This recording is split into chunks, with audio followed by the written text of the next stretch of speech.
Well, this is Steve Ridgell, and I want to share one of my favorite Bible verses. It inspires me. It's out of Acts, the 4th chapter, and verse 13. Peter and John have healed a crippled man, and he was so excited. The people gathered around to see what was happening, and they talked about Jesus. And the authorities who didn't believe in Jesus called them in and were taking them to task. But that verse has an interesting statement. They saw the courage of Peter and John and realized they were just ordinary, uneducated men. And they were astonished and took note of the fact that they had been with Jesus. Well, here's the point of all that. If we really want to reach people, boy, it starts with courage. I know it's hard to talk to people. It's a little intimidating to go to your neighbor and even if they're in trouble to say, what can I do for you? Here's a meal. Can I pray for you? I know it's intimidating to say to someone, would you like to go to church this Easter, this Christmas, this Father's Day, this Sunday? That's intimidating. I know it is.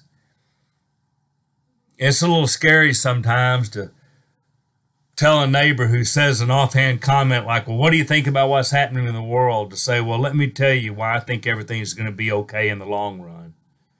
Or to talk about, well, I think this is a fallen world and God sent his son Jesus, and that's a hard thing. Those are scary. It's hard to take a deep breath and share your story. To ask someone if they want to come over and share Jesus stories. I know all those are intimidating.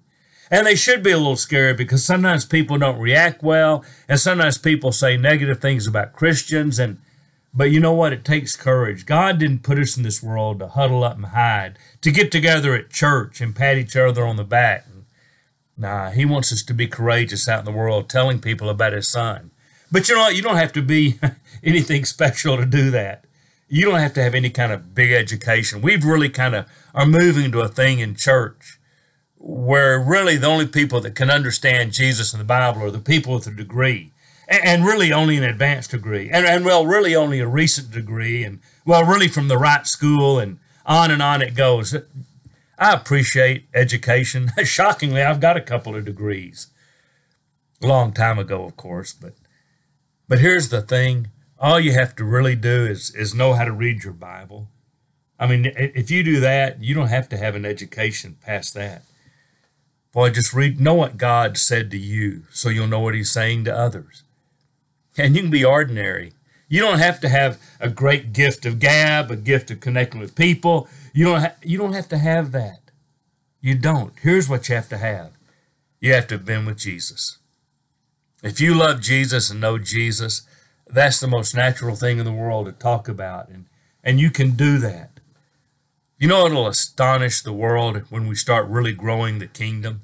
It'll be because it's not going to grow because they have a bunch of great preachers up there explaining everything. And no, it'll grow because a bunch of common, uneducated, ordinary people ran around the world with great courage talking about Jesus because they've been with him and know what he has done for them.